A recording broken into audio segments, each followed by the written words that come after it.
Boa noite, Nelson. Ué, não entrou o Nelson?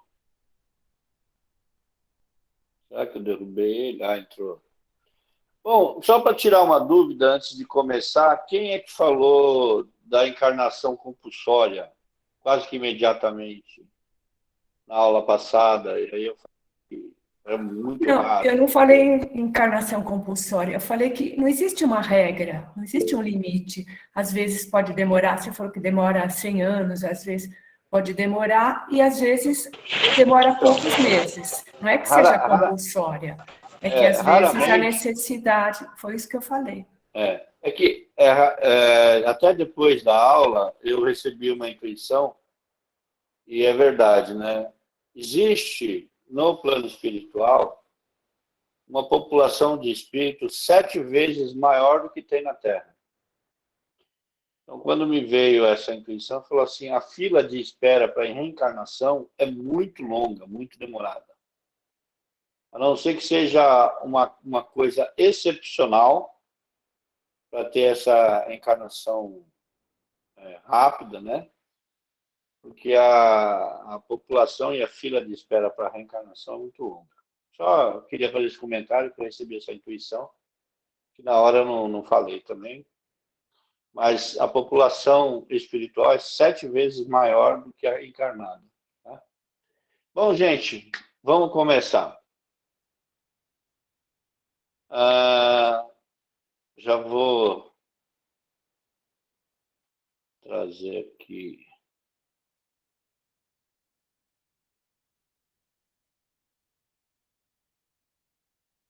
O Alan, quem tá aí na tela é a Silvia, o Nelson, mais alguém?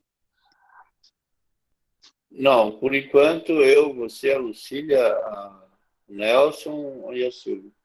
Tá bom, Tá? tá. Então, continuando a aula passada, né? Então, quanto ao tipo,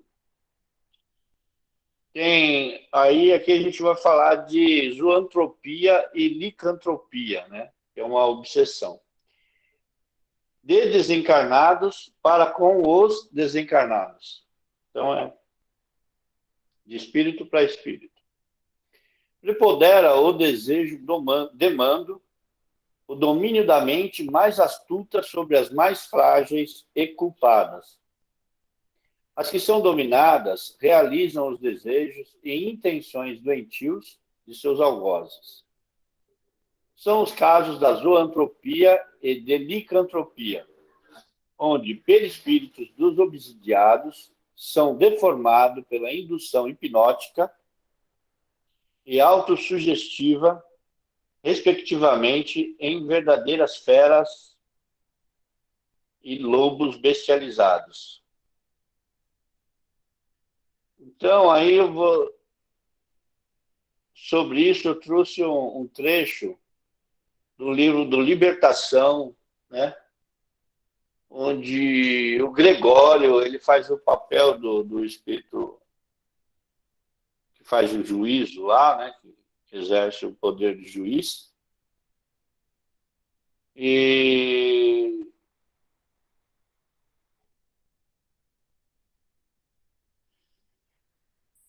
ele de uma mulher, né? Ele faz o julgamento público de uma mulher que havia matado os seus 4 filhos e esposo, estavam sendo presenciados por André Luiz, Gúbio e Eloy. Na verdade, ela matou os 4 filhos e estudou, planejou a morte do esposo, né? Então, o julgamento é a licantropia. Após a mulher confessar seu crime na última vida física, foi submetida a uma regressão mental dos aspectos dessa vida e começou a clamar por bebidas e prazeres. O magistrado, que seria o Gregório, né? Observando aquela cena, falou para o povo que assistia ao julgamento. Folha 39, capítulo 5. Magistrado. Como libertar semelhante fera humana a preços de rogativas e lágrimas? Após, virou-se para ela e disse: a sentença foi lavrada por si mesma. Não passa de uma loba, de uma loba. André Luiz passou a descrever o que acontecia com ela, né? Folha 39, capítulo 5. À medida que repetia a afirmação, qual se procurasse persuadi-la a sentir-se na condição do irracional mencionado, notei que a mulher, profundamente influenciável, modificava a expressão fisionômica, estortou-se-lhe a boca e a cerviz curvou-se, espontânea para a frente, e os olhos alteraram-se dentro das órbitas. Assim, seu corpo espiritual assumiu o formato de uma loba. Trata-se da chamada licantropia, fenômeno pelo qual a vítima, sob influência de grande poder magnético hipnotizada, aceita que, na verdade, é determinado animal. O seu campo mental passa a expressar-se dessa forma e o corpo espiritual, atendendo às diretrizes determinadas pelo corpo mental, altera o seu aspecto externo. A pessoa não virou animal. O espírito continua humano. Não se transformou em espírito animal. Apenas a expressão na matéria passou a ser do referido animal. Mas o espírito ainda é humano. Ela apenas está expressando na matéria do corpo espiritual, que é muito plástica e obedece facilmente ao comando da mente, aquilo que a sua mente passou a acreditar ser. Difere do ovoide, na medida em que, como já estudado, este se refere à perda do corpo espiritual pela fixação da pessoa numa monoideia, né? Só pensa naquele pensamento único. Né? Na licantropia, a hipnose magnética pode ser revertida pela própria pessoa, né? A pessoa modificando a sua forma de pensar, ou por meio de um socorro que retire a hipnose. Para aqueles que não dedicam o estudo aprofundado dos obras espíritas, tal relato pode parecer fantasioso.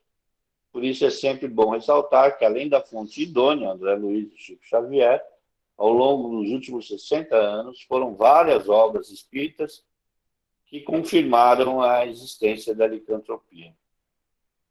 Importante entender, o fenômeno somente ocorreu porque ela aceitou a sugestão hipnótica do magnetizador.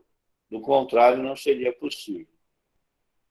Após a transformação, gritos e lamentos começaram a ser ouvidos pela multidão e o medo dominava a todos.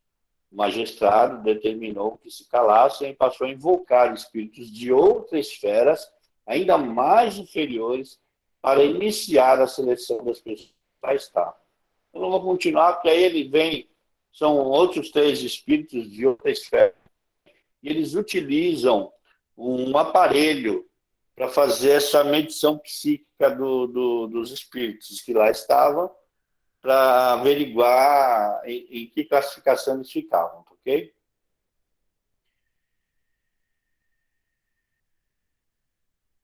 Deu para entender a questão da licantropia? Alguma dúvida a respeito? Não ouvi ninguém falar, nem fazer sinal.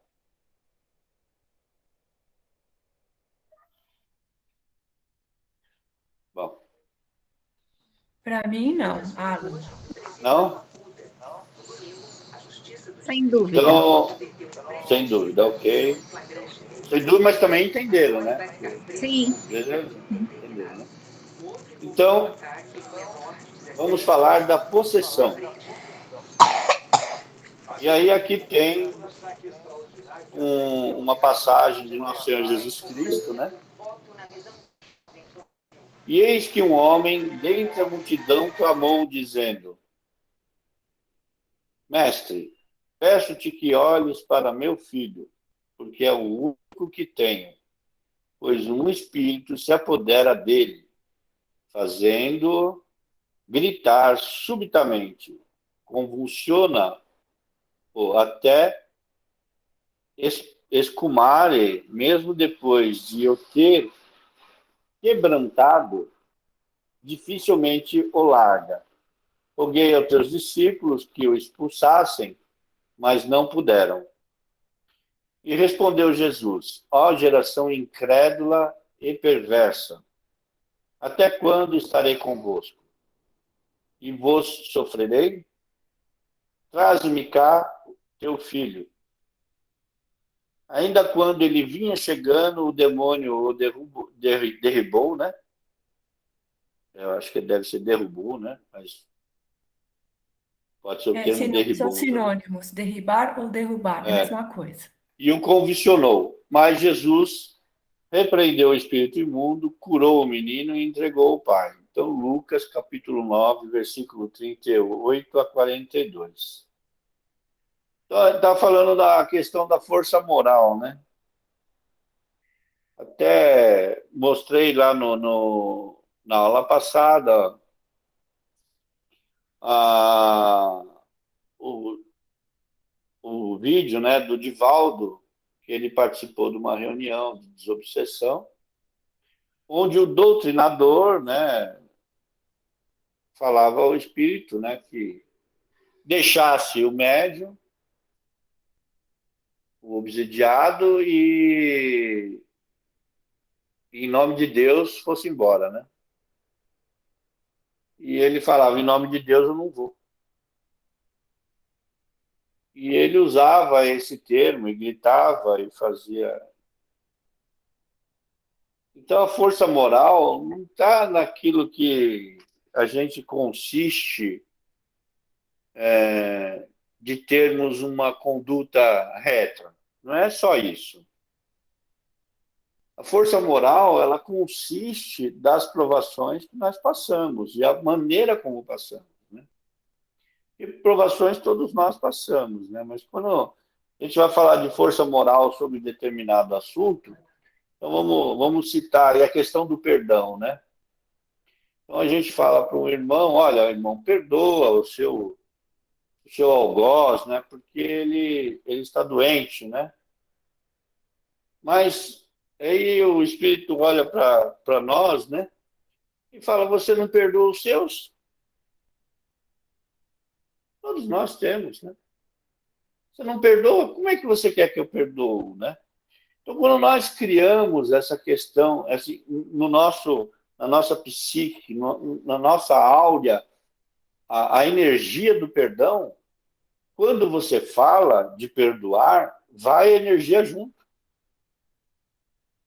E é essa força moral, né? A força moral não é o que falamos, né? É o que vivemos.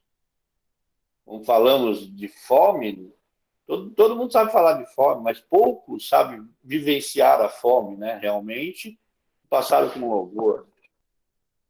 Então tem essas coisas. Então temos dito que não havia possessos. Essa é uma parte que aqui está falando Allan Kardec. Ele faz uma revista espírita de dezembro de 1863 e faz um ajuste, né? Ele fala, temos ditos que não havia possessos. Livro dos Espíritos, questão 473 até 480. No sentido vulgar do vocábulo, mas somente subjugados. Voltamos a essa asserção absoluta, porque agora nos é demonstrado que pode haver verdadeira possessão.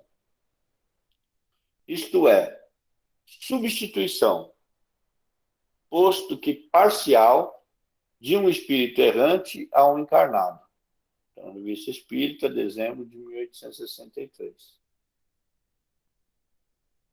Na possessão, o espírito atuante toma o corpo do encarnado como seu domicílio, sem que, no entanto, este corpo seja abandonado pelo seu dono. Ele só fica ao lado, ou às vezes se ausenta, mas ele está ligado. A possessão é sempre temporária e em intervalos, pois um espírito desencarnado não pode tomar definitivamente o lugar de um espírito encarnado. pela razão de que a união molecular do perispírito e do corpo só pode operar no momento da concepção, né? Da concepção e do nascimento. Essa união ela molecular entre perispírito e o corpo.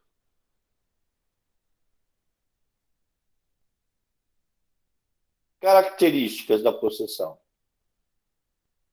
De posse momentânea do corpo do encarnado, o espírito se serve dele como se fosse o seu.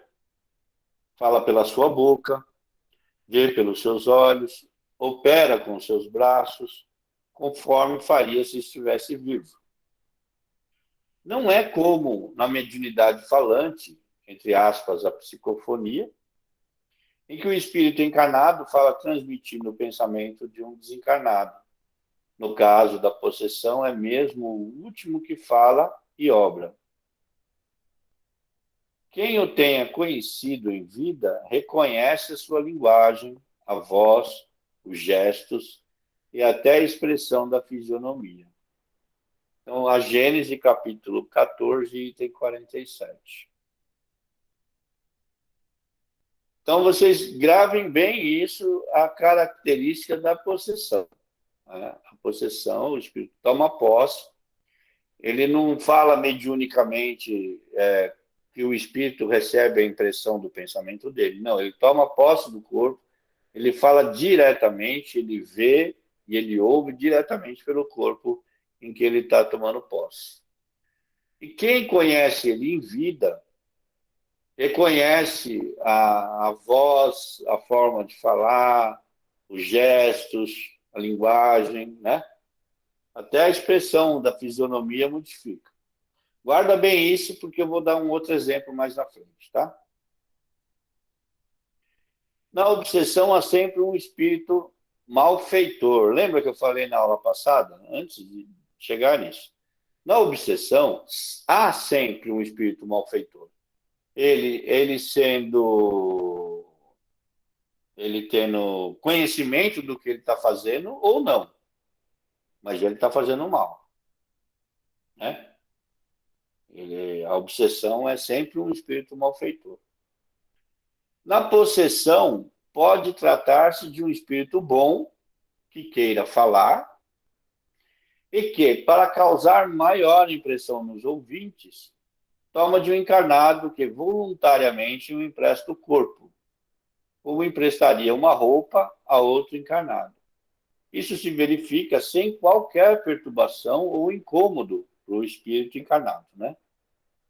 Durante o tempo em que o espírito encarnado se acha em liberdade, como no estado de emancipação, conservando-se este último ao lado do seu substituto para ouvi-lo. Então, o espírito toma posse do corpo, ele fica ao lado. Ele não se ausenta completamente. Ele fica ao lado e fica observando o que o espírito está fazendo, né? Junto com o seu corpo. Aqui eu trouxe um vídeo para vocês entenderem o que seria uma possessão de um bom espírito. Um bom espírito que toma o corpo para passar uma mensagem, né?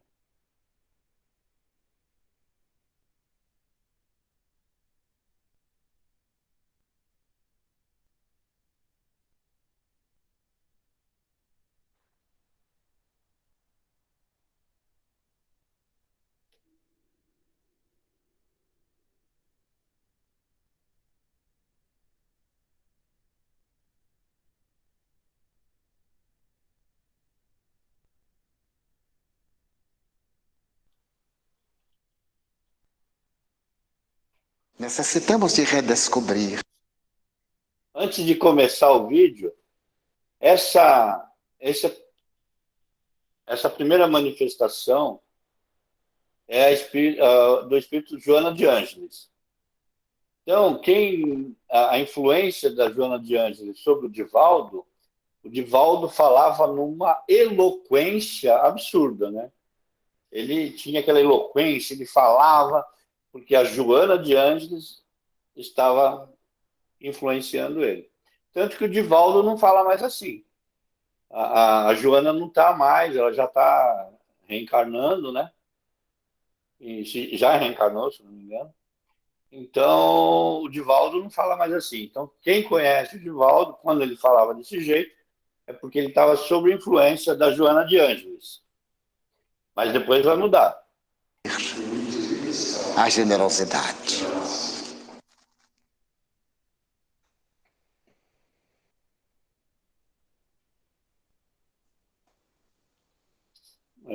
Acho que já passou a parte da Joana. Eu peguei a parte já do fim.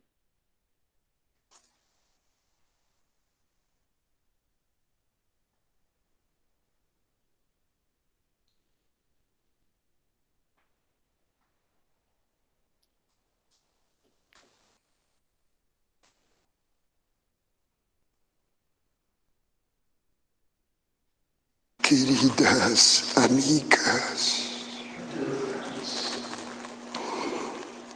queridos amigos,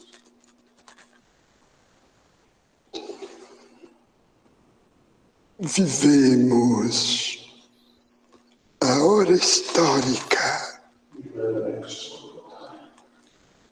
da construção de um mundo melhor. O nosso conhecimento da verdade é um compromisso que firmamos com o Senhor da vida para tornar a sociedade feliz. Não seja inútil o conhecimento da verdade.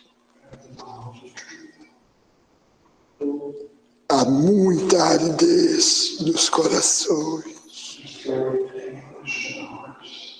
e muito sofrimento no mundo íntimo das criaturas.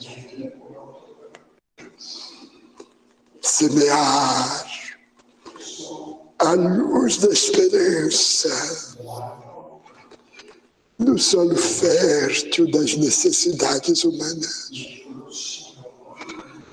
é o dever que nos diz respeito em nome daquele que é o caminho, a verdade e a vida. Assinastes um compromisso antes do berço e vos transformastes em instrumento da verdade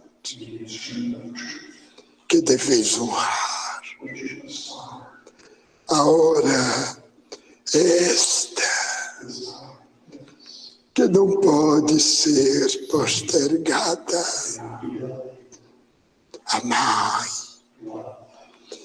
e tende alegria, porque estáis convocados à obra do amor perene. Lutai a fim de serdes escolhidos como servidores fiéis. Em nome de Jesus, firmamos uma aliança, os espíritos espiritualistas e os espíritos espíritas nesta cidade, preparando o porvir de bênçãos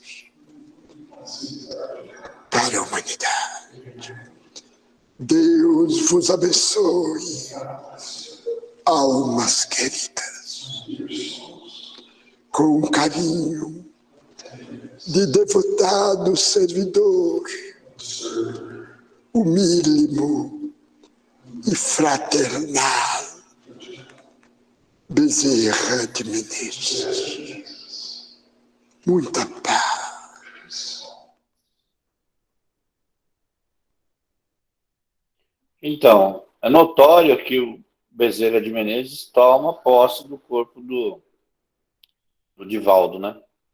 Para passar essa mensagem, né? Você vê nitidamente a forma de falar, né, e tudo, a modificação.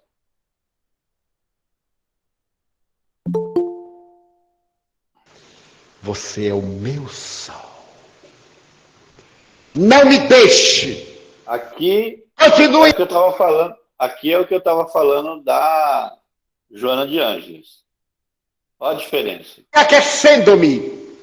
Eu sou uma rosa aberta e não posso despetalar. Você é o meu sol. Eu olhei para o casal, saímos discretamente.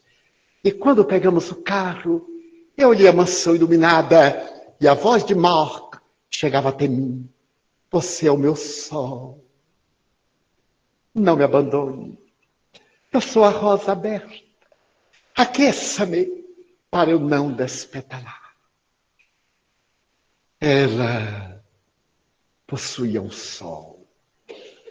Mas nós possuímos o sol, essa estrela de quinta grandeza que sustenta o sistema. E temos dois sóis. Allan Kardec é o sol da nossa vida. Mas Jesus é o sol de primeira grandeza. A quem dizemos, aquece-nos, Jesus. Tu és o nosso sol. E nós somos botões de rosas que desejamos desabrochar para recender o aroma da tua mensagem na terra. Tu Olha a és mudança. O nosso sol. Olha a mudança. Vem ter conosco, Jesus. Pois que, se contigo debatemo-nos da aflição e jornadeamos na ignorância, sem ti mergulharemos no caos. Aquece-nos, Senhor, para sermos dignos do teu inefável amor.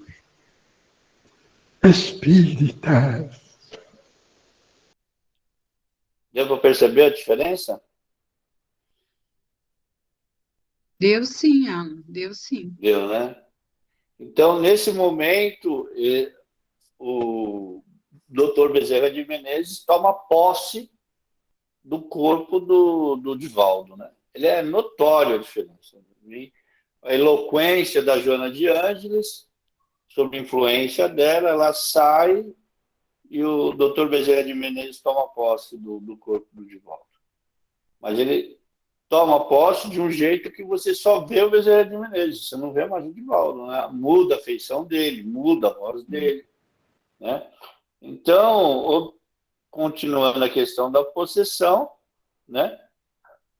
A possessão ela pode ser feita tanto para o bem como para o mal, né? O mal, o espírito quer tomar, ele quer levar aquele encarnado ao desencarne, né? Então ele fica jogando ele na água, no fogo, batendo com a cabeça dele na parede, né?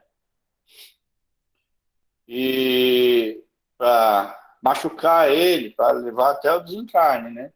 Sem que ele tenha controle sobre isso, né?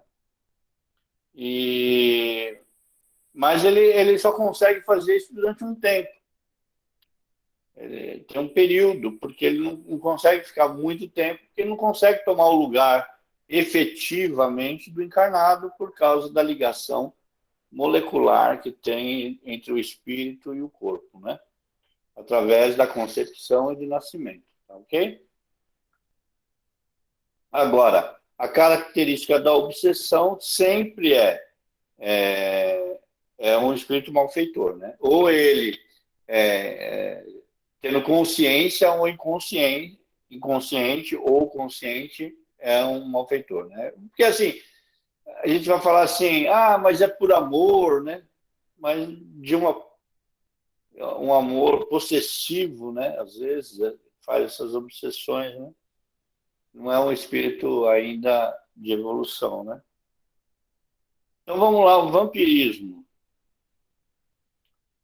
Ato realizado por uma entidade que parasita ocasionalmente, acidentalmente e temporariamente em ação continuada a uma outra entidade, podendo ambas estarem encarnadas ou não. Então, aqui de desencarnado para encarnado. O que deseja é o tônus vital do encarnado. Porque o desencarnado já não tem mais esse contato com o fluido vital que está ligado ao corpo, né?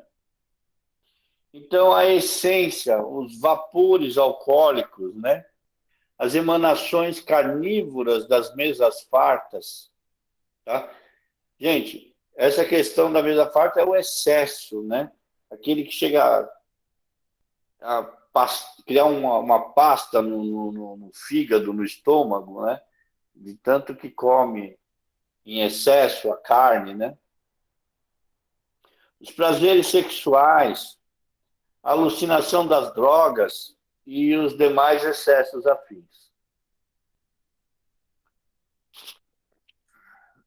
Isso foi tirado do Perispírito e as suas modelações, Luiz Gonzaga Pinheiro, capítulo 44. Na busca pela sensação resultante, posto não mais possuir o corpo físico. Eu nunca vou me esquecer do trecho do livro, onde alguns espíritos, né? A gente vai passar aqui uns exemplos, né? Mas alguns espíritos ficavam em volta do abate dos gados para sugar esses. Quando o gado era abatido, né? Esses fluidos vitais, né? Animalizados. Né? É, é assim. É como se a gente visse as fábulas falando de vampiros, né? Mas fala exatamente nessa questão espiritual, né? O parasitismo espiritual é um processo grave de obsessão que pode, em grande parte dos casos, sem os devidos tratamentos, levar a vítima à desencarnação. Aqui é um parasitismo, né? Um vampirismo alcoólico, tá? Então eu trouxe o vídeo desse, até o exemplo que eles trazem. O nome do vídeo chama Sozinho.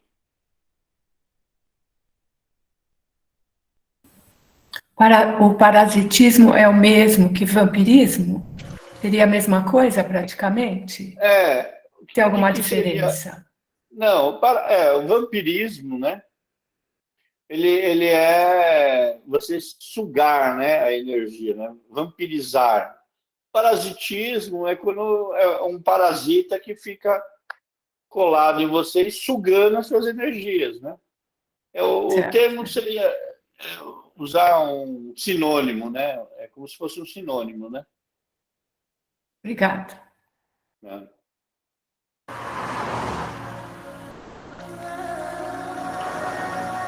Ah, calma aí. Eu...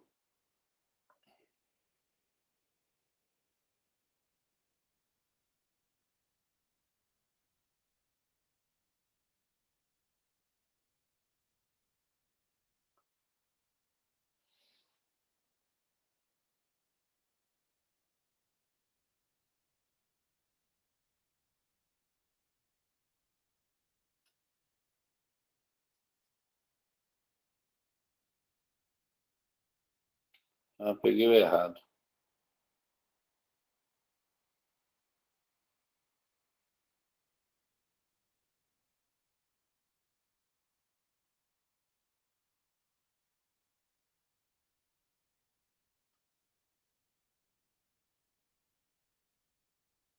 Ok, é isso aqui.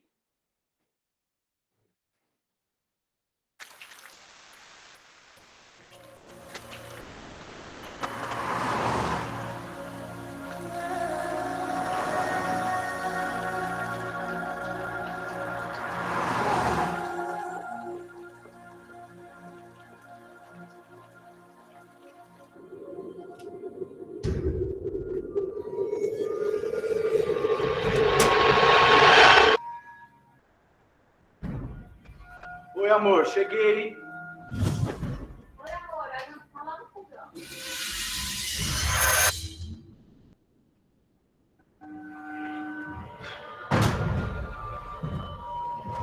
Eu quero beber. Tô cansado. Vamos beber. Vamos beber. Beber. Ei, amor, como é que foi lá no serviço hoje? Ah, sabe, uma coisa de sempre, trabalho demais, pouco reconhecimento. Você conseguiu fazer o depósito? Falei, se não é para fazer amanhã, eu faço. Não fica preocupado, não. A última vez você atrasou, hein? Tá, não vou atrasar dessa vez. Deu problema. Tá bom. Tô saindo, tá? Da aula. Não, eu quero beber. Quero cerveja. Pega cerveja. A cerveja. Isso.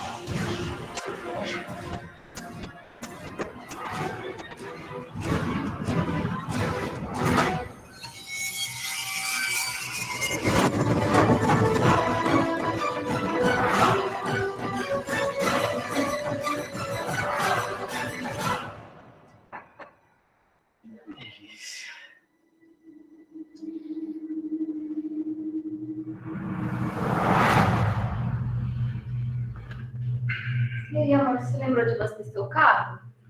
Gostei sim. Pode ficar Fechado. tranquilo. Tá aqui sim. Eu tô saindo, tá? Pra dar aula. Tá, vai lá, vou ficar aqui. Eu tô meio cansado hoje. Tá bom, não vai sair, não? Não, vou ficar quietinho. Sozinho? É, sozinho.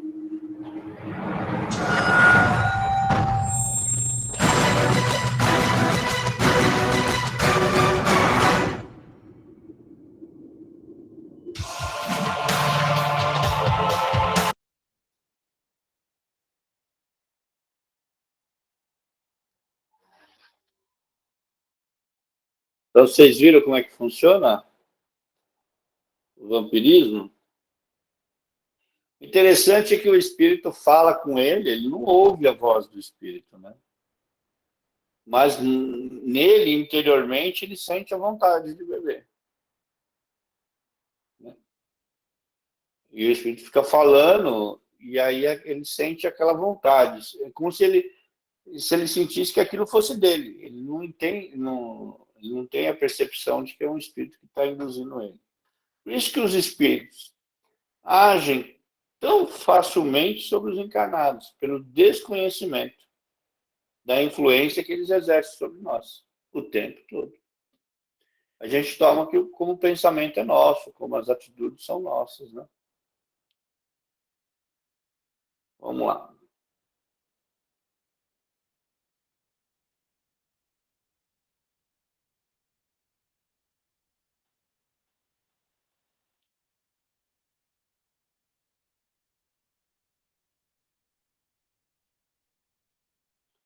Então, o vampirismo de encarnado para encarnado.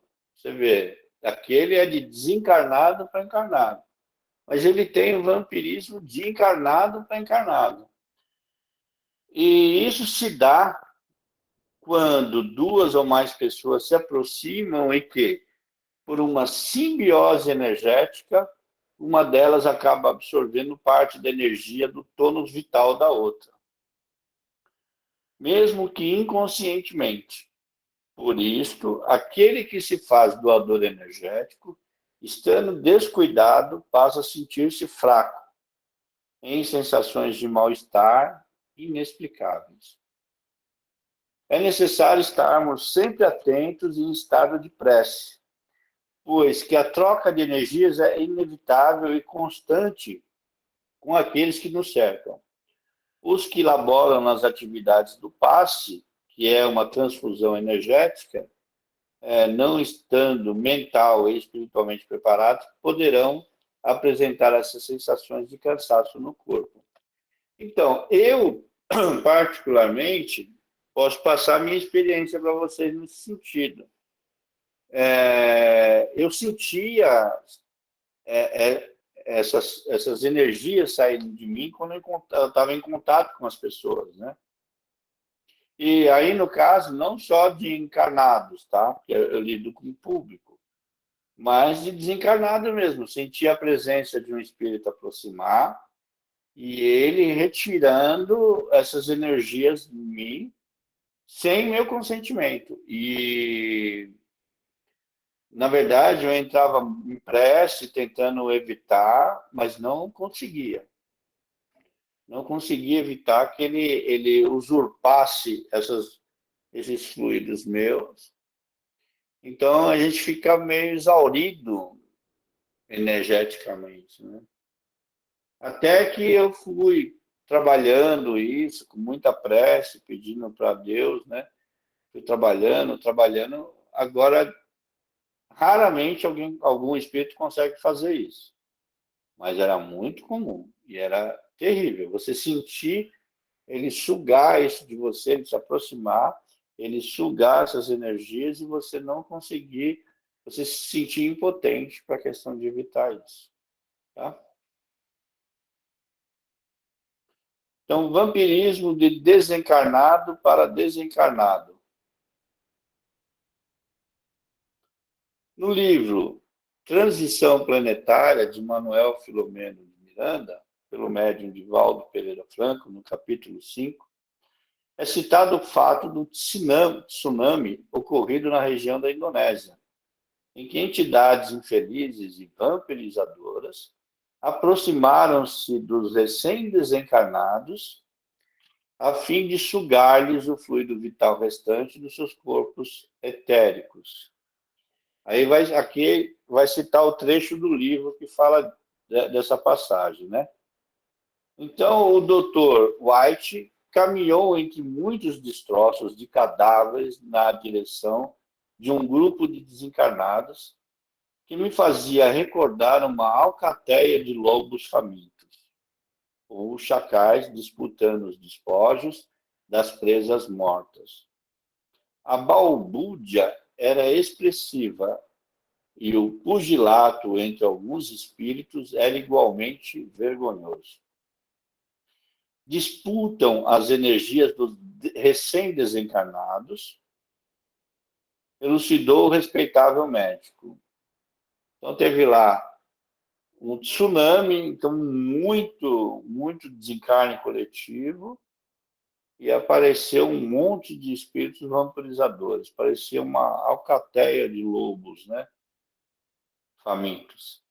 Com essa atitude, agridem os espíritos em desespero, que mais se apavoram e tentam absorver-lhes as energias animais de que se nutrem, iniciando o infeliz processo de vampirização.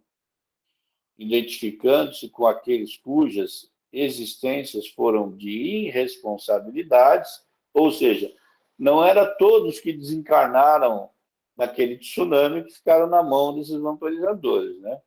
São aqueles os quais eles se identificavam energeticamente, né? Pelas existências que eles foram irresponsáveis, né? E que lhes permite a sintonia vibratória.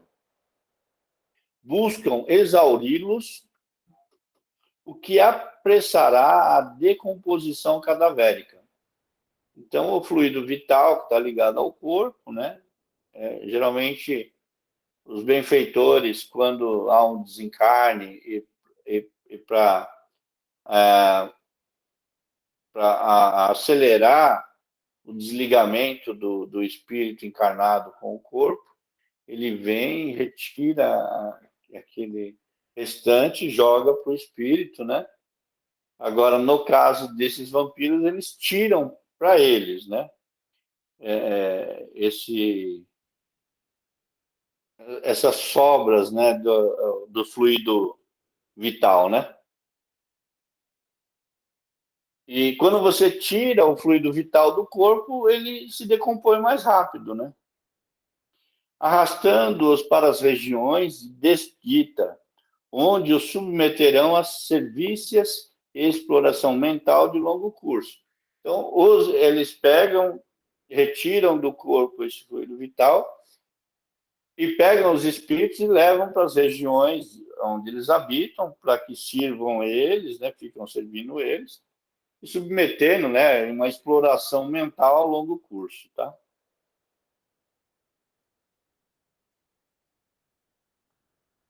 E Deus, pelas mãos de Paulo, fazia milagres extraordinários a ponto de levarem aos enfermos lenços e aventais do seu uso pessoal, diante dos quais as enfermidades fugiam das suas vítimas e os espíritos malignos se retiravam.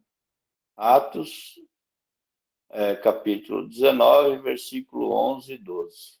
Paulo de Tarso. Aqui está a pesquisa, no final, né? Então, foi o Evangelho segundo Marcos, Livro dos Médiuns, a Gênese, Revista Espíritos, Evolução em Dois Mundos, Obsessão e Desobsessão, de Sueli Caldas, né? Perispírito e as suas modelações, Luiz Gonzaga, Transição Planetária, Manuel, Nos Bastidores da Obsessão, Manuel, e Trilhas da Libertação, de Manuel, tá? E, como eu havia prometido,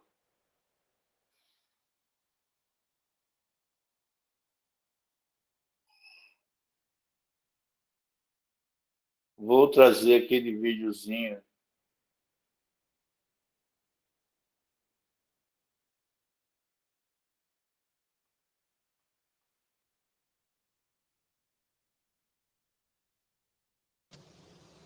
Molly?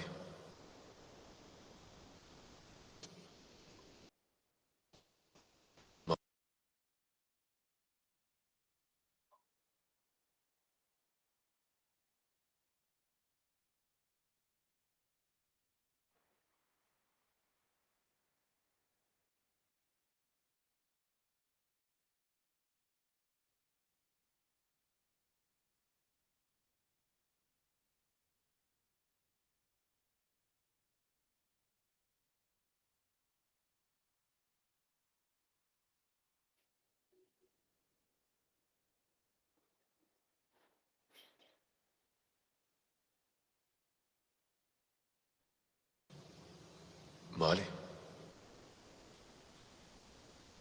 Eu estou ouvindo você.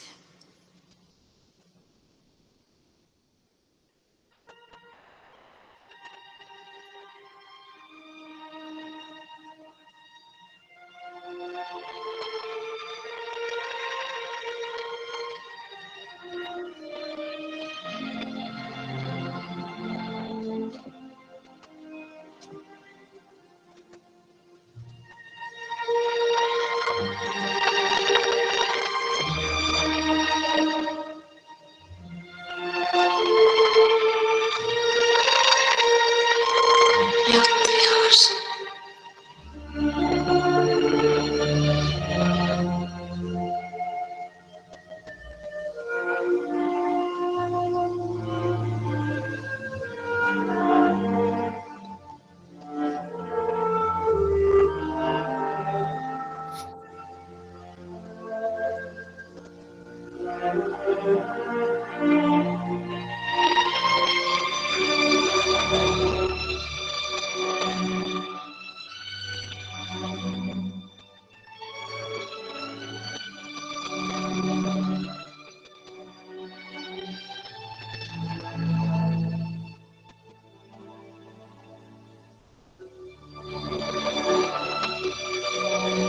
Sam, estou esperando você.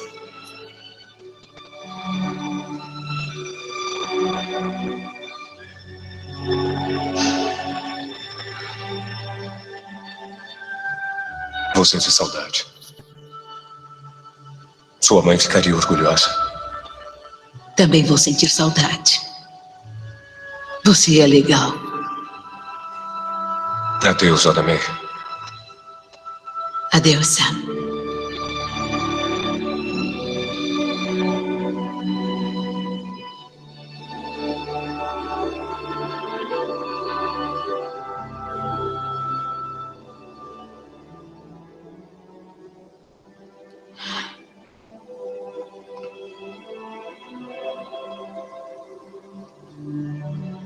Eu te amo, Molly.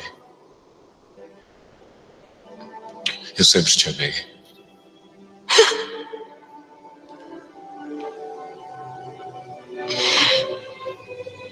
Idem.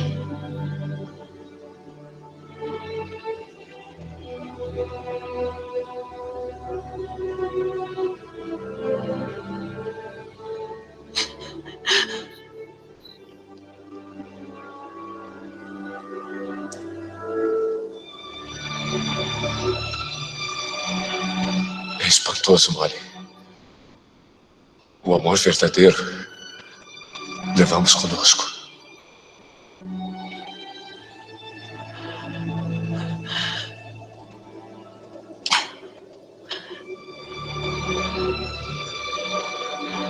Até.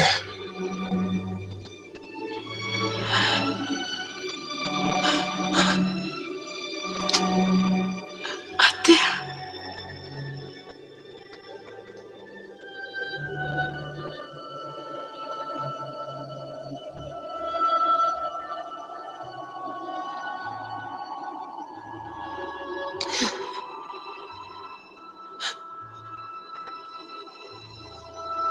Adeus.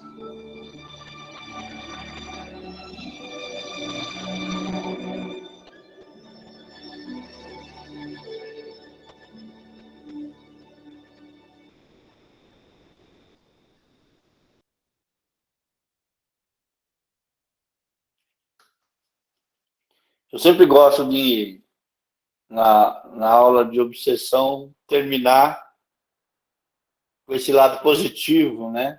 Porque a gente leva conosco os sentimentos que nós temos, né? Que é mais sentimento preponderante, né? Porque sentimos várias coisas, né? Mas o sentimento preponderante, né? O sentimento central, né? Então, que seja o amor, né? Porque o ódio, a vingança, a raiva, né? Maledicência, essas outras coisas não faz bem para a gente, né? Então, eu sempre, quando trato da questão obsessiva, das obsessões, eu gosto de terminar com esse videozinho para, né, dar uma melhor. Bom, são 9h27, nós temos um tempo para conversar, se alguém quiser falar alguma coisa, perguntar, o Nelson também pode ter algumas dúvidas, a Lucília, a Sandra, a Silvia, a Regina, né? Então, estamos à vontade. Alguém quer falar alguma coisa ou perguntar?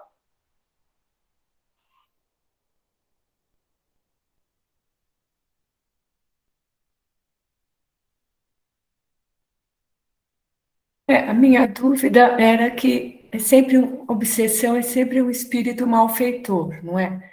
Então, eu fico pensando, e quando é aquele caso que a pessoa desencarna, mas é muito apegada, alguém que ficou, mas se fosse o que você falou, né?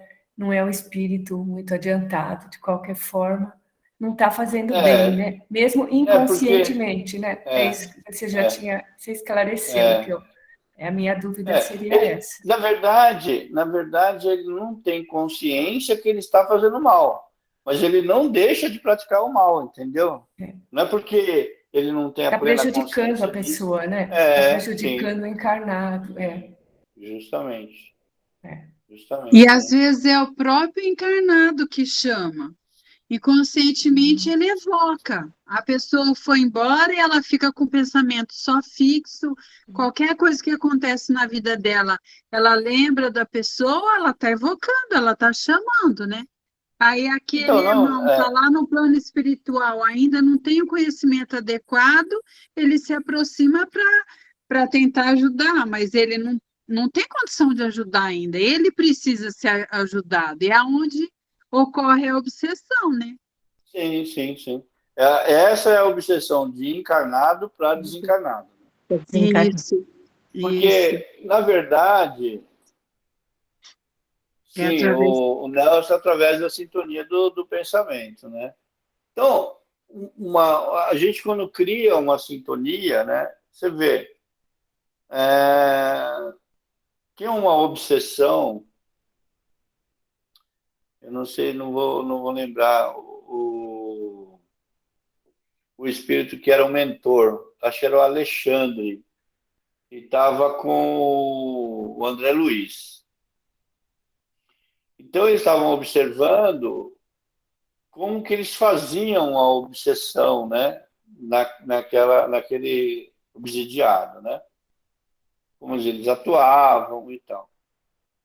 E eles notaram que os espíritos obsessores tinha mais sintonia que outros, né? Conseguia fazer mais mal, né? Com as vibrações deletéricas, né?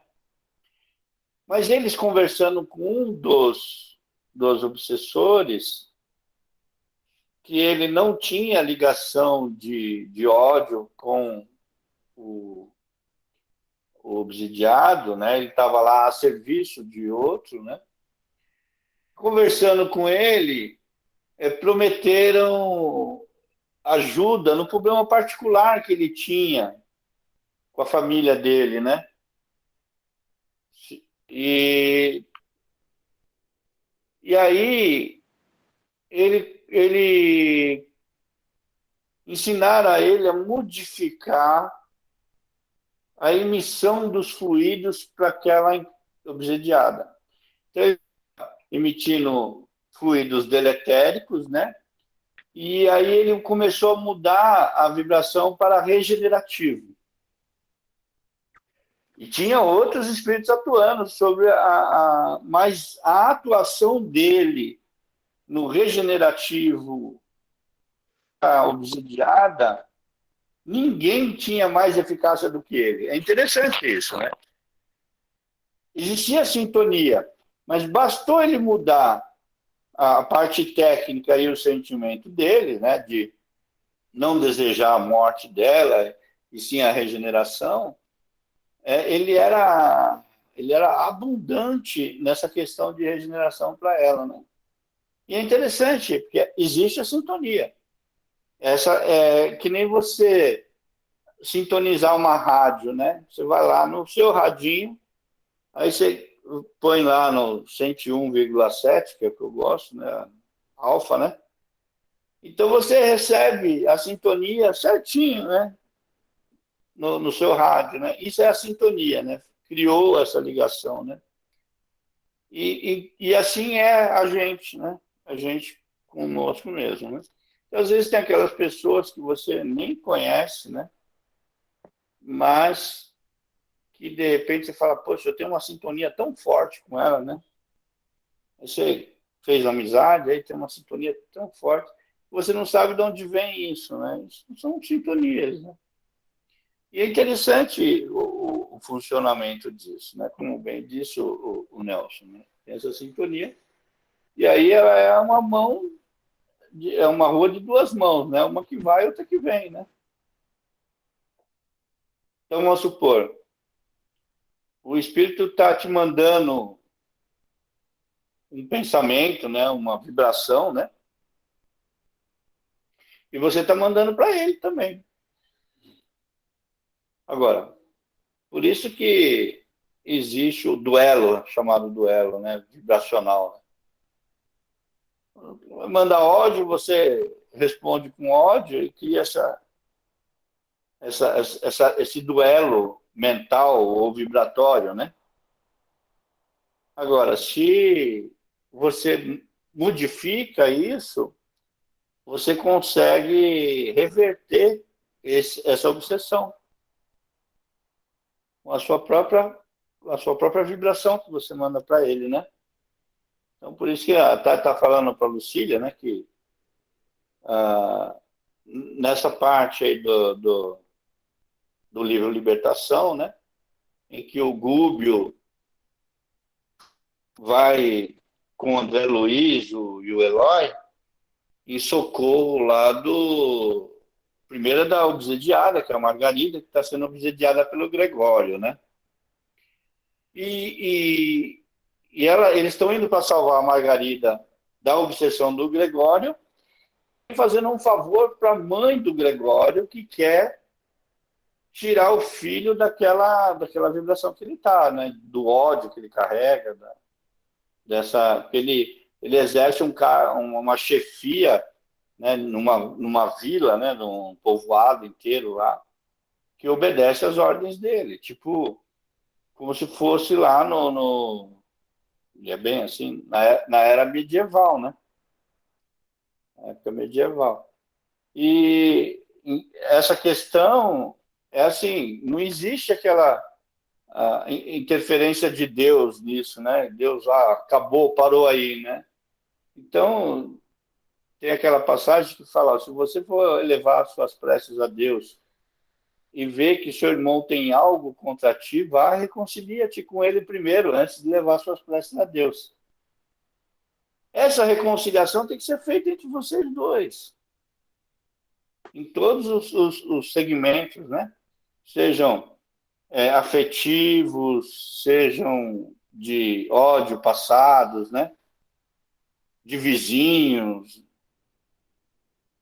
no trabalho. Então, se alguém tem algo contra ti, vá reconciliar-te com ele primeiro, né? Antes de levar. Então, essa condição tem que ser feita por nós mesmos, a reconciliação, né? E através disso é só você. Até Tiago faz uma pergunta para Jesus, quando ele entende as leis, né, de causa e efeito, né? Que tem aquela passagem de Jesus que o guarda vai prender Jesus e Pedro saca da bainha a espada e corta a orelha do guarda, né? Então Jesus pega a orelha e recompõe ela e fala, Pedro, guardai a espada na bainha, porque quem ferir pela espada será ferido. Lei de causa e efeito. Não é isso? Aí Tiago entendeu isso, então ele fala, então quer dizer que se eu matar alguém, eu vou morrer pela mão de alguém. E esse outro que matou vai morrer também pela mão de alguém. Aí ele fala, isso vai ser um círculo sem fim. Aí Jesus fala, então, Tiago, tu não entendestes. O amor cobre uma multidão de pecados. O amor cobre uma multidão de pecados. Quando se faz o amor verdadeiramente, se obtém o perdão. E ali, quando perdoa, cessa essa corrente de vingança. Acaba aqui. Entendeu? Então, a lei de causa e efeito, para quê? O amor cobre uma multidão de pecados.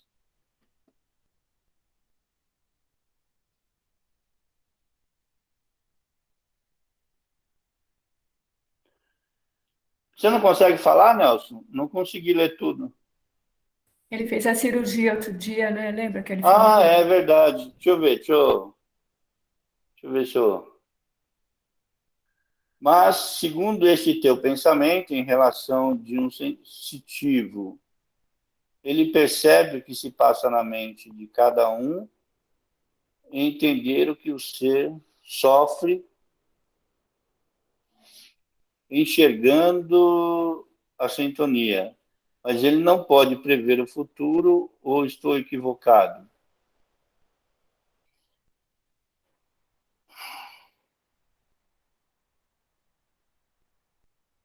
Eu não entendi, Alan, o que ele falou. Eu também não entendi direito, não.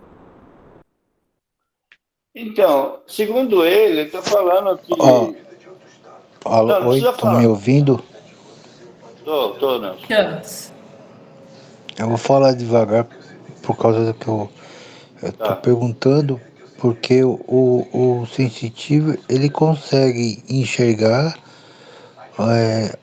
os espíritos que estão ao redor dele, através das vibrações, dos pensamentos, da sintonia que ele tem. Sim. Ele pode enxergar isso, mas não quer dizer que ele pode prever o futuro. Ou eu estou equivocado? Não, prever o futuro não. Não na forma como você está falando, né? Não há uma previsão de futuro. O sensitivo pode prever, pode sentir a presença de outros espíritos que estão em sintonia com ele, né? Isso é a gente está falando de sintonia, são tanto um como o outro, né? Mas muitos que não são sensitivos, eles têm esse pensamento e acham que é dele, entende? E às vezes, que nem aconteceu com a minha esposa, só citando um exemplo, né? Uma vez minha esposa estava falando, eu falei assim, você falou comigo? Ela falou assim, não, estou falando sozinha, aí não se mete na conversa, né? Falou para mim, estou falando sozinha e não se mete na conversa. Então, ela acha que ela estava falando sozinha, mas não está. A maioria dos encarnados é isso. Ele acha, ele está dialogando, ele pergunta, ele responde, e ele fala, não, estou falando sozinho. Não está. Você está respondendo a pergunta de um espírito, está falando com um espírito, e você acha que está falando sozinho. É porque é tudo mental. E ainda ela fala para mim, não se mete na conversa, hein? Entendeu? Não vou me meter. Agora, com relação a prever o futuro, tem algumas coisas que não seria uma coisa paranormal, né? Então, vamos supor,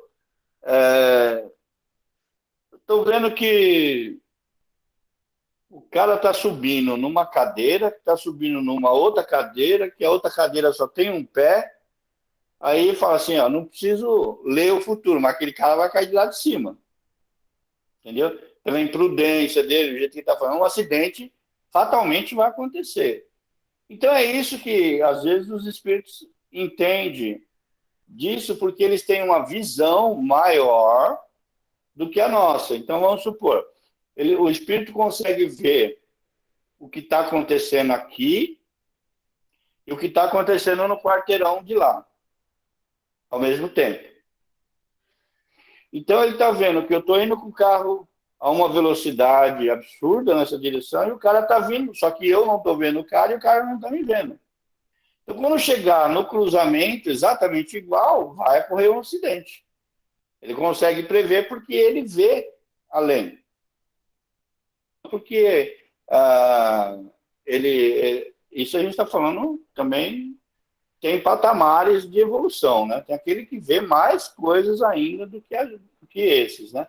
Mas eu estou te dando um exemplo disso, né? Então, vamos supor, a questão de um reencontro, né? Então, existem dois espíritos que estão se procurando, né? À noite, quando a gente dorme, os espíritos deixam o corpo e procuram aqueles que sentem saudade, aqueles que eles querem encontrar, né?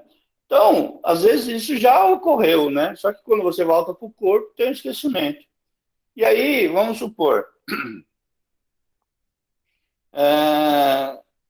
eu tive a ideia de ir no cinema hoje, assistir um filme.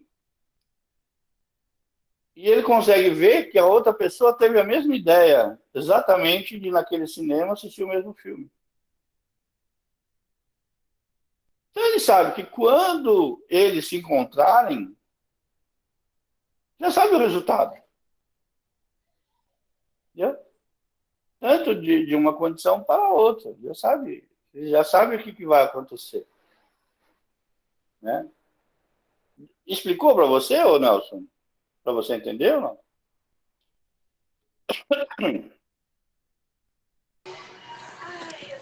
Mais ou menos, porque eu tô vendo uma mulher que é sensitiva na internet e ela fala umas coisas, eu falo, como é que ela consegue enxergar algo no futuro lá longe, se o negócio ela é só de olhar para ter previsões da pessoa. Ela não pode tirar conclusões no futuro sem ter presença da pessoa. É possível isso? Ou estou errado? Então, a pessoa sensitiva, Nelson, a gente tem que levar em consideração algumas partes, né? Ela é uma médium, né? Ou ela se ausenta do corpo e vai, mas ela tem essa visão do futuro só se ela fosse um espírito muito evoluído. Mas, geralmente, o sensitivo, ele sai do corpo e conversa com outro espírito que fala para ele algumas coisas, né? Que sabe o que aconteceu e tal. Mas essa questão de sensitivo é muito delicada, porque os espíritos até razoavelmente evoluídos e médios, né? Eles não se arriscam muito a falar a respeito do futuro, né? Por quê? Porque existem vários fatores que podem modificar esse futuro. O futuro é um momento ainda não vivido, né? E que pode ser modificado por uma decisão ou outra, isso modifica tudo. Então, quando existia como é que eu vou falar?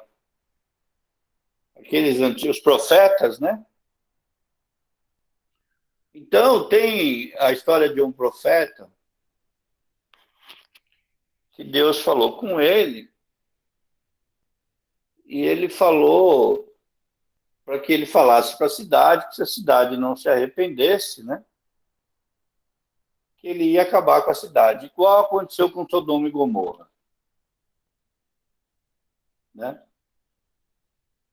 Então, esse profeta foi lá e falou, né? Aí não aconteceu nada, né? E aí ele ficou bravo com Deus, se isolou lá na caverna, né? Porque não aconteceu a profecia. Mas as profecias são feitas para não acontecer. Olha que interessante. Se Deus fala, é para que as pessoas se modificam para que aquilo não aconteça.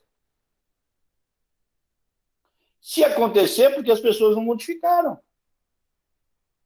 Se as pessoas não modificaram, fatalmente vai chegar naquele resultado. É uma condição que os espíritos evoluídos fazem é um mapa que eles traçam de que aquilo acontece. Ou já estava predestinado a acontecer. Mas essas sensitivas que aparecem no YouTube ou em outro canal aí, acertaram alguma coisa e aí fica na fama. Tinha o Haroldo, né? Ele conta que na cidade dele tinha um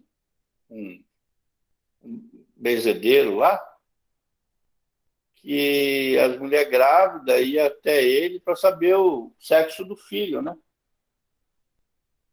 Então ele falava para a mulher, ó, vai ser menino. E aí ele escrevia no caderninho, menina. Então, se a pessoa, passado 9 meses, nasceu o filho, voltasse lá, você falou que ia ser menino. Não, eu falei que ia ser menina, está escrito aqui, ó. Se ela não voltasse, é porque ele acertou. Ele tinha 50% de acerto ou erro. Se ela voltar mais, ele anotava o contrário. Se não voltasse, é porque ele acertou. Então, esse pessoal de sensitivos aí que fazem previsões aí, você vê, eles aparecem que acertaram uma grande previsão lá, mas depois somem. Eu posso falar N sensitivos que eu conheço. Agora respondeu, então, o Nelson? Então, aí, o que ocorre, né? Os espíritos inferiores, eles até, por saber algumas coisas que eles podem ver, né, que está acontecendo na nossa família, nas coisas, né? Eles fazem lá uma fofoca, lá uma previsão e dá certo, né? Mas essas outras previsões assim,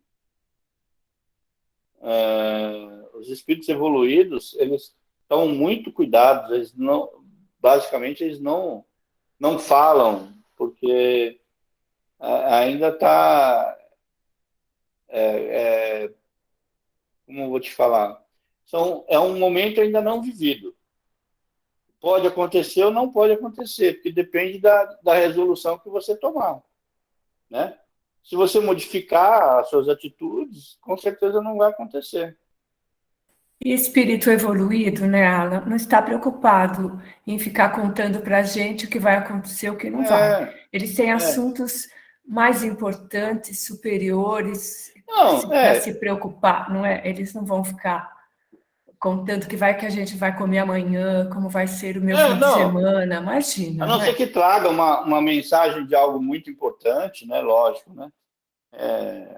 Traga uma mensagem de algo muito importante para uma coletividade, né? Mesmo assim, eles têm muito cuidado, né? Eles não vêm falando sim. Assim, não. Sim.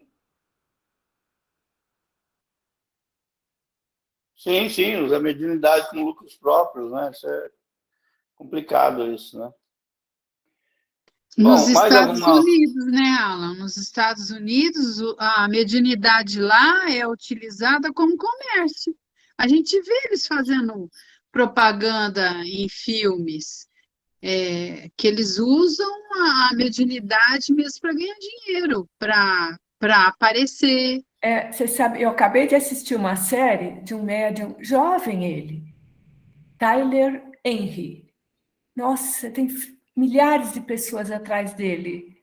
Ele comenta, é que ele não fala em futuro, ele contata pessoas que já faleceram, né? E conversa com as pessoas querem saber se estão bem, coisas desse tipo. Mas são mesmo, ele é assim famosíssimo. E muito jovem, ele está na Netflix essa série, já acabou a primeira temporada, acabei de assistir ontem. Interessante, sabe?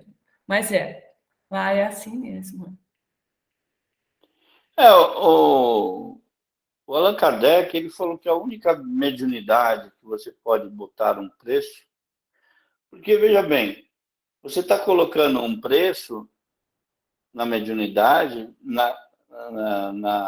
no trabalho de um espírito que está atuando junto a você. Não é você, é um espírito que está atuando.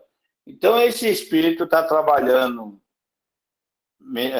no plano espiritual para você ganhar dinheiro. Não é esse o conceito, né? Alguns até na questão da Umbanda, né, eles falam que eles fazem lá por bebida, por galinha, né, esses negócios assim.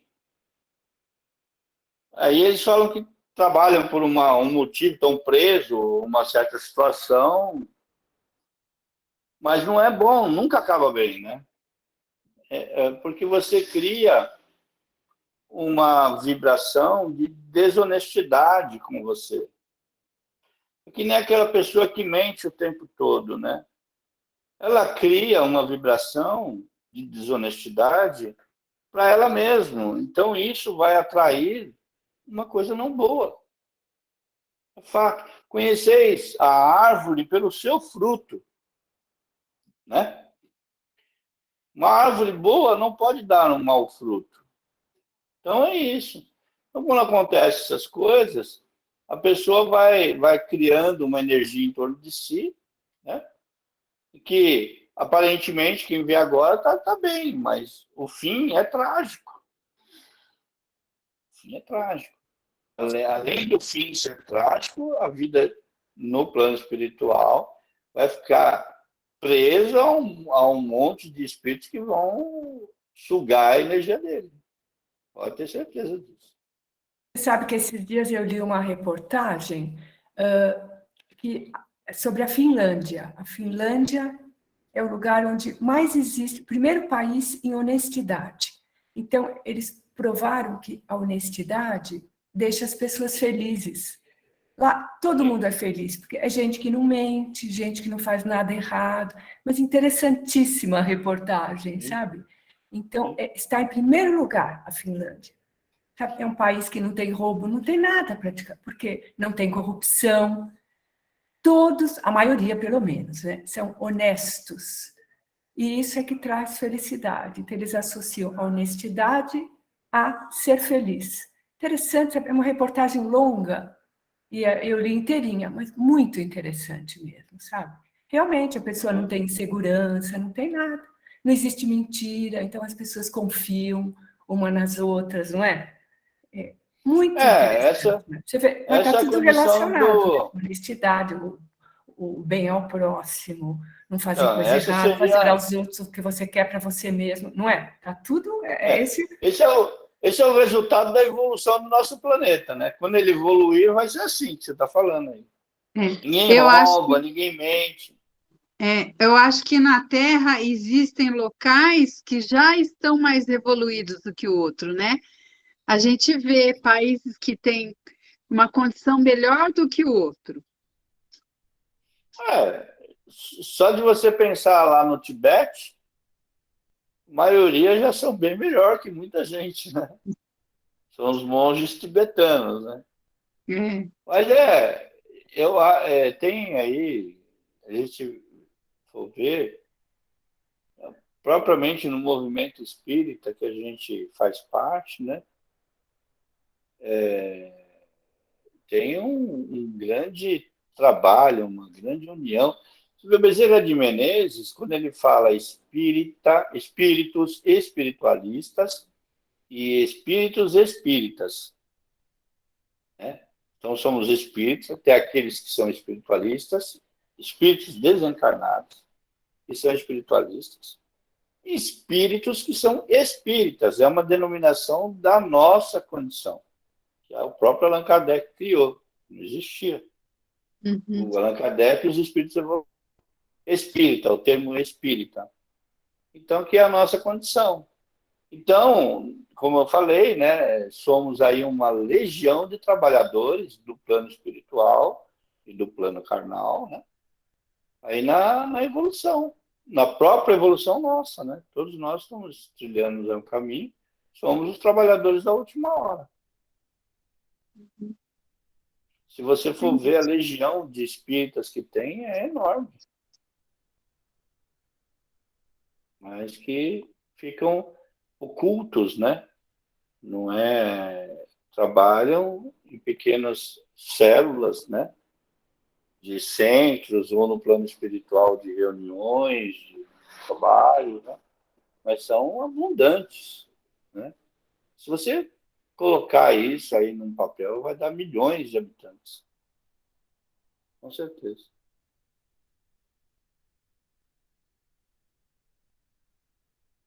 Então, quem quer fazer a prece de encerramento?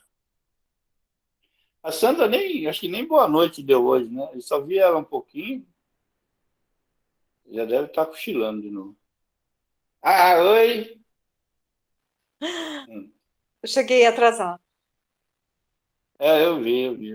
Mas pegou um pedacinho. Você não gostaria de fazer a prece de encerramento? Ai. Pode ser. Pode ser, olha lá. Não é. É que o gato estava pendurado no meu cabelo, eu levei um susto. Olha os filhos. A gente aqui falando de espírito e alguém gruda no meu cabelo. Ai, pode ser agora? Pode. Então, vamos levar o nosso pensamento em Jesus e agradecer a Deus pela oportunidade de mais esse aprendizado, de mais essa lição, essa aula.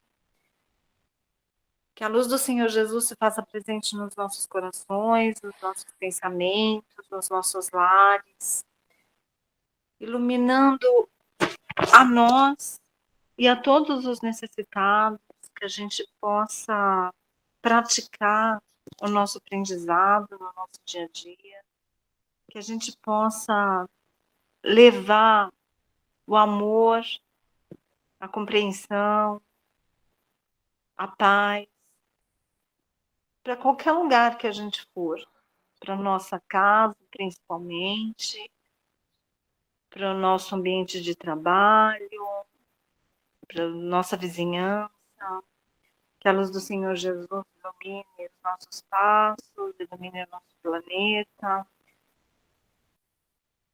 E vamos encerrar com a prece que o Senhor nos ensinou.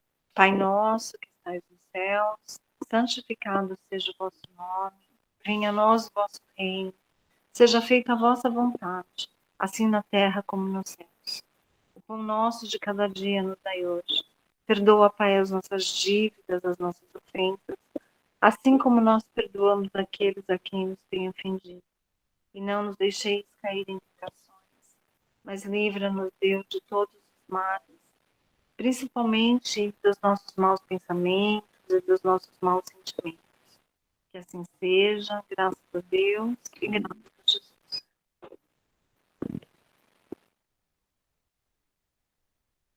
Muito bom. Uma boa noite. Os gatos são sensitivos, viu? Eu sei. Eu já percebi. Ó. Boa noite para vocês. Boa noite. Tchau, gente. Obrigada. Tchau, tchau. Boa noite. Até terça. Boa noite, Alan. Obrigada. Boa noite.